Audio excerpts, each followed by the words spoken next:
Alright, I want to apologize in advance. I think that the next two videos are going to be the worst two videos I've made all year, and it's sad because I lived through every single one of these events, and it is weird for me to really teach this part because when you read the book, it's like about how it was back then, and it feels like it was just yesterday to me. But anyway, moving on, I digress. So we're going to focus on key concepts 9.2, 1 and 2, mainly talking about our technological, economic, and demographic changes. But I am going to go back and touch on a couple of things that are related to a few key concepts that are more related to the Cold War. Okay, so if you don't know, George H.W. Bush is the vice president under Reagan, and Reagan's going to leave office as one of the most popular presidents of the 20th century. And he changed a lot of, we talked about political changes. One of his political changes is he brought many former Democrats into the Republican Party, at least for a little period. We're going to see a shift when we get to Clinton. And although Reagan is the one, let me go talk about the election first. So the Democrats are going to regain control of the Senate in '86, and they're going to think that the Iran-Contra is going to affect, remember that's the scandal where we sold the missiles to Iran to get help negotiating the release of some hostages, and then we took the money, maybe it wasn't missiles, I said the wrong thing, but we sold weapons, and we took the money and used it to fund the Contras in Nicaragua, which we weren't supposed to be doing. And they thought that the scandal was going to hurt him and hurt the Republican Party, and it doesn't. There was actually a front runner in this race named Gary Hart, and I wish I had time to talk more about this. There's a very good possibility that he might have actually beat George Bush, but he actually gets embroiled in a little bit of a sexual scandal at the beginning of the election, and Michael Dukakis runs in his place, and the Republicans are going to win very decisively. Now, it is important to know he only served one term. We'll talk about Clinton in just a minute. Although Reagan is the one that gave the speech, and we credit Reagan with the crumble of the Soviet Union, etc., all this actually happens under the Bush administration. So you have Glasnost and Perestroika start in the 80s, and SDI, Strategic Defense Initiative, is what the Soviets cannot keep up with this. But all's going to start around 1989 with the elections in Poland, with the leader of the Solidarity movement, and then communism is going to fall there, and then Hungary, Czechoslovakia, Bulgaria, Romania, East Germany. It's all going to go down like the reverse domino theory until you get to November of 1989 when the wall actually does fall. And then in 1990, you're going to get the breakup of the Soviet Union, where Estonia, Latvia, and Lithuania are all going to declare independence from Russia. And so you have the end of the Cold War, and you have START 1 and START 2, which are nuclear warhead treaties where it reduces the number of nuclear warhead both Russia and the U.S. could have. So this is all under the Bush administration that this actually happens. One other thing of note is going to be what happens at Tiananmen Square. In the spring of '89, with all of this democracy happening in Eastern Europe, in China, there's going to be a group of democratic students who are going to protest at a square, Tiananmen Square in Beijing. And, of course, it's going to be broadcast around the world. Look, they're trying to get democracy. And in the middle of the night, the Chinese are going to come with tanks and crush this little rebellion and kill several hundred people. And, of course, it's going to be the end of any idea of trying to have a democracy in China. The Persian Gulf War also happens under Bush 1. That is when Iraq invades Kuwait. Big deal to us because Kuwait has a lot of oil. It threatens our oil supply. We're going to talk about the Persian Gulf War separately. And then there is an invasion of Panama, not for containment purposes. This is one of the first times that we actually do something not related to containment. It's December of '89, so it makes sense because communism is falling. But we go there to remove Manuel Noriega because he's using his country as sort of like a pipeline to get drugs into the United States. We actually remove him, and put a more credible government. So, some things that are going to happen. What I'm going to do really quickly is I'm going to actually now talk about the election of 1992. So Bush is going to be nominated again, and he's just not going to be, there's going to be there's a little bit of a recession. And here's going to come William Jefferson Clinton. Bill Clinton, he's a youthful governor from Arkansas, and he's going to label himself as a new Democrat. He's more moderate. He's going to focus on economic issues, and he's going to sort of try to win back some of those Democrats that were stolen from by Reagan.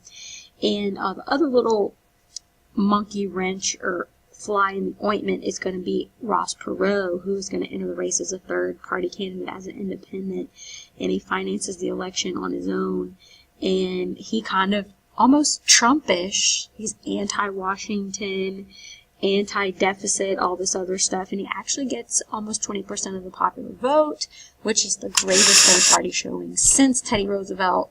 I want you to go back and see if you can remember when that was, what campaign that was. And so Perot does put up a challenge, but he doesn't get any electoral votes, but Clinton wins in a landslide. And they recaptured these elderly and blue-collar workers that the Republicans had taken, these Democrats, from the South, okay? So here are some things that are going to be happening under Clinton and just economic change in the 90s. We're going to start going from a manufacturing economy to a service economy. That's an economy with businesses that provide services to American consumers rather than manufactured goods. So we're in the world we know now. China makes the stuff and we buy it, as opposed to in the late 1800s when we made the stuff and we tried to get China to buy it. And look at this. By 2000, 80% of American workers are employed in service jobs. These are jobs that range from doctors to lawyers to fast food workers and store clerks. So our economy by 2000, so the Clinton years from 92 to 2000, is going to be characterized by service sector workforce as a large number of temporary and part-time workers, low-paying service jobs, and a decrease in manufacturing. So we become a nation that sells and buys things rather than a nation that makes things. And we may be even undergoing a completely different economic change right now with the advent of the internet and the way automation and things like that. So under the Clinton administration, there was a small and short at the end of the decade of the 80s economic recession, and Clinton is going to work to improve the economy. First, he's going to get NAFTA passed. That's the North Atlantic Free Trade Agreement, which creates a trade-free zone that eliminates tariffs between the U.S., Mexico, and Canada. How big is this? How many times have we talked about protective tariffs? How many presidents have wanted it? The South didn't want them and the North wanted them, and this eliminates them completely. So think about that. It's going to create jobs in some sectors, but it's going to cause many U.S. manufacturing companies to go to Mexico where the labor was cheaper, and we lose manufacturing jobs. We kind of talked about this already with the 70s. They haven't had their Gilded Age. They haven't had their workers rebel. They haven't had to say, you better give us minimum wage, you better give us benefits. We have, so a lot of these jobs go to Mexico. And it's going to increase the globalization of the U.S. economy. It's closely connected to the economies of other nations in the world. He's also going to get GATT, which is an international trade agreement that lowers tariffs between nations and creates the World Trade Organization to settle trade disputes and decrease competition between nations. And like NAFTA, it's going to make it more profitable for U.S. companies to move their factories to places like China and Mexico where you get cheap labor and you don't have to get benefits. So these are all things that you've probably heard of before, but the main thing that you want to focus on is how we're not manufacturing the goods anymore, how we're bringing jobs to places that are like it was when in the 1890s during the Gilded Age, and how we're lowering these tariffs on these foreign goods now because we're not making the goods anymore, so we don't need to protect our interests. So in the 90s, we're also going to see the creation of the PC personal computer industry with desktops, laptops, Bill Gates, Steve Jobs. You all know this stuff, the introduction of the internet. You've got the creation of .coms, businesses that are strictly internet-based like Google, Yahoo, and Amazon. And these are going to bring changes to business methods that greatly increase efficiency and profit for American business, similar to the changes that occurred in the Gilded Age of the 1890s. So you can most definitely, I don't know if there's horizontal integration and vertical integration that we could talk about, but when we get to class, we could discuss, could we relate Bill Gates to Rockefeller if you wanted to do some synthesis. And so the result is going to be a prosperous economy along with a bull market, which is a strong market, sparked by computer tech stocks through the 90s. They're going to all crash in the 2000s, though. His major economic accomplishments are going to be He's going to balance the budget. He's in 98. He's going to huge reductions in federal spending. He's going to cut taxes for all Americans. He's going to pass welfare reform, and he's going to create a federal surplus of money in the years 98, 99, and 2000, and it was used to reduce the national debt at $5.5 trillion.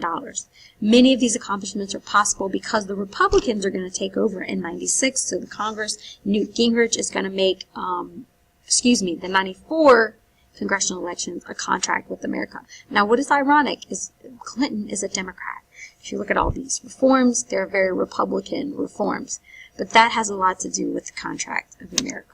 Some other events of the Clinton presidency of note: health care reform. He supports the Health Security Act, which was designed to provide universal health care for all Americans. And he's a major opposition to the plan by the conservative Republicans, along with medical and insurance industries, led to its defeat in Congress. So he doesn't get it passed. And then he is impeached. He became the second president in U.S. history to become impeached. It stemmed from a sexual harassment suit by former Clinton aide Paula Jones, and he was charged with perjury because when he discussed his relationship with Monica Lewinsky for the sexual harassment suit, he lied and said there wasn't one, and obstruction of justice because he's lying. I believe they were trying to say that there was a pattern, and he lied about his relationships. And he was impeached, but he was not removed from office.